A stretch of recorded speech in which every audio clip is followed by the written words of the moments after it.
সুপ্রিয় দর্শক, আপনারা দেখছেন ডিআর স্টুডিও ইউটিউব চ্যানেল। চলে আসলাম এইমাত্র আগামীকালকে 13ই ডিসেম্বর 2025 শনিবার 24 ঘন্টা খুবই গুরুত্বপূর্ণ ঘূর্ণিঝড়, বৃষ্টিপাত, সত্যপ্রবাহ, তাপপ্রবাহ এবং আবহাওয়ার খবর নিয়ে। দর্শক, আজকে ভিডিওতে জানিয়ে দেবো আগামীকাল 13ই ডিসেম্বর 2025 শনিবার 24 ঘন্টা গুরুত্বপূর্ণ আবহাওয়ার পূর্বাভাসে কি জানিয়েছে আবহাওয়া দপ্তর।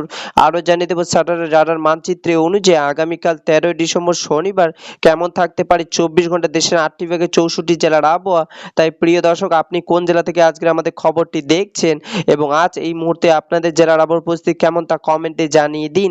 এবং প্রতিদিনের নিত্য নতুন আবহাওয়ার আপডেট পেতে এই ভিডিওটিতে একটি লাইক দিয়ে চ্যানেলটিকে সাবস্ক্রাইব করে পাশে থাকা বেল আইকনটি অন করে রাখুন। এবার জেনে নিই এক নজরে। দর্শক, এবার জানিয়ে দিচ্ছি ঢাকা বিভাগে 13ই ডিসেম্বর 2025 শনিবার 24 ঘন্টার আবহাওয়া। এরপর এক এক করে জানিয়ে দেবো সব বিভাগের 24 ঘন্টার আবহাওয়া। প্রিয় দর্শক, আবহাওয়া দপ্তর জানিয়েছে 13ই ডিসেম্বর শনিবার ঢাকা বিভাগের ঢাকা এবং গাজীপুর, কিশোরগঞ্জ, মানিকগঞ্জ, মুন্সিগঞ্জ, নারায়ণগঞ্জ, নরসিংদী, ফরিদপুর, গোপালগঞ্জ, মাদারীপুর, রাজবাড়ী, সৈয়দপুর এবং টাঙ্গাইল ঢাকা বিভাগের এই জেলাগুলো কিছু কিছু জায়গায় আকাশ মেঘলা থাকার সম্ভাবনা রয়েছে। এবং সে সাথে আবহাওয়া অফিস থেকে জানিয়েছে ঢাকা বিভাগের আকাশ কিছু কিছু অঞ্চলে পরিষ্কার থাকবে। এবং দর্শক, এবার জানিয়ে দিচ্ছি চট্টগ্রাম বিভাগ 13ই ডিসেম্বর 24 ঘন্টা আবহাওয়া দপ্তর জানিয়েছে চট্টগ্রাম বিভাগে চট্টগ্রাম, কক্সবাজার, বান্দরবান, রাঙামাটি, খাগড়াছড়ি, কুমিল্লা, ব্রাহ্মণবাড়িয়া, চাঁদপুর, নোয়াখালী, ফেনী এবং লক্ষ্মীপুর এইসব জেলায় অনেক জায়গায় শনিবার 24 ঘন্টার মধ্যে হালকা ঘন কুয়াশা পড়ার সম্ভাবনা রয়েছে। প্রিয় দর্শক, এবার জানিয়ে দিচ্ছি রাজশাহী বিভাগ 13ই ডিসেম্বর 2025 শনিবার রাজশাহী বিভাগে আকাশ পরিষ্কার থাকবে। যেমন রাজশাহী বিভাগে রাজশাহী, নওগাঁ, নাটোর, চাঁপাইনবাবগঞ্জ, পাবনা, বগুড়া, জয়পুরহাট এবং সিরাজগঞ্জ। এবং রাজশাহী বিভাগের তাপমাত্রা দিন ও রাতের তাপমাত্রা সামান্য কমতে পারে।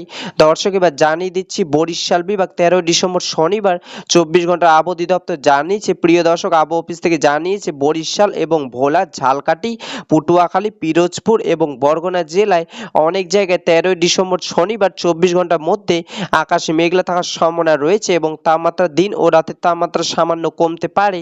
দর্শক, এবার সরাসরি চলে আসলাম কুয়াশা প্রভাব স্যাটেলাইট উপগ্রহের চিত্রে। এবং এই মুহূর্তে আগামীকাল শনিবার সকালে আবহাওয়া পরিস্থিতি দেখতে পাচ্ছি।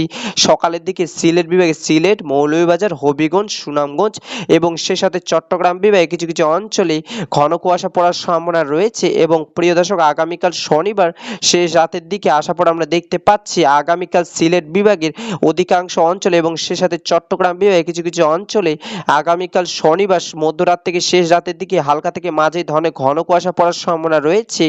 দর্শক, এবার সরাসরি চলে আসলাম তাপমাত্রা স্যাটেলাইট উপগ্রহের চিত্রে। এবং এই মুহূর্তে আগামীকাল শনিবার সকালের তাপমাত্রা পরিস্থিতি দেখতে পাচ্ছি। সকালের দিকে সর্বনিম্ন তাপমাত্রা থাকার সম্ভাবনা রয়েছে ময়মনসিংহ, রংপুর, রাজশাহী, খুলনা ও বরিশাল বিভাগের 16 থেকে 17 ডিগ্রি সেলসিয়াস এবং ঢাকা বিভাগের 18 থেকে 19 ডিগ্রি সেলসিয়াস এবং চট্টগ্রাম ও সিলেট বিভাগে 18 থেকে 19 ডিগ্রি সেলসিয়াস। এবং প্রিয় দর্শক, দুপুরের দিকে সর্বোচ্চ তাপমাত্রা থাকার সম্ভাবনা রয়েছে ঢাকা, চট্টগ্রাম এবং সিলেট বিভাগের 29 থেকে 30 ডিগ্রি সেলসিয়াস এবং ময়মনসিংহ, রংপুর, রাজশাহী, খুলনা ও বরিশাল বিভাগের 27 থেকে 28 ডিগ্রি সেলসিয়াস। এবং প্রিয় দর্শক, সন্ধ্যার দিকে সর্বোচ্চ তাপমাত্রা থাকার সম্ভাবনা রয়েছে ঢাকা বিভাগে 26 ডিগ্রি সেলসিয়াস এবং বরিশাল, চট্টগ্রাম ও সিলেট বিভাগের 23 থেকে 24 ডিগ্রি সেলসিয়াস এবং ময়মনসিংহ, রংপুর ও রাজশাহী বিভাগের 22 ডিগ্রি সেলসিয়াস এবং খুলনা বিভাগের 23 ডিগ্রি সেলসিয়াস। এবং শনিবার সন্ধ্যার দিকে শেষ রাতের দিকে আমরা দেখতে পাচ্ছি সর্বোচ্চ তাপমাত্রা থাকার সম্ভাবনা রয়েছে ময়মনসিংহ, রংপুর, রাজশাহী এবং খুলনা বিভাগের 14 ডিগ্রি থেকে 15 ডিগ্রি সেলসিয়াস এবং বরিশাল ও ঢাকা বিভাগের 17 ডিগ্রি সেলসিয়াস এবং চট্টগ্রাম ও সিলেট বিভাগে 18 ডিগ্রি সেলসিয়াস। দর্শক, এই ছিল আমার কাছে আগামীকাল 13ই ডিসেম্বর 2025 শনিবার 24 ঘন্টা খুবই গুরুত্বপূর্ণ আবহাওয়ার খবর। দেখা হবে পরবর্তী দিনে আবার ভিডিওতে। ততক্ষণ পর্যন্ত সুস্থ থাকুন, ভালো থাকুন, ধন্যবাদ।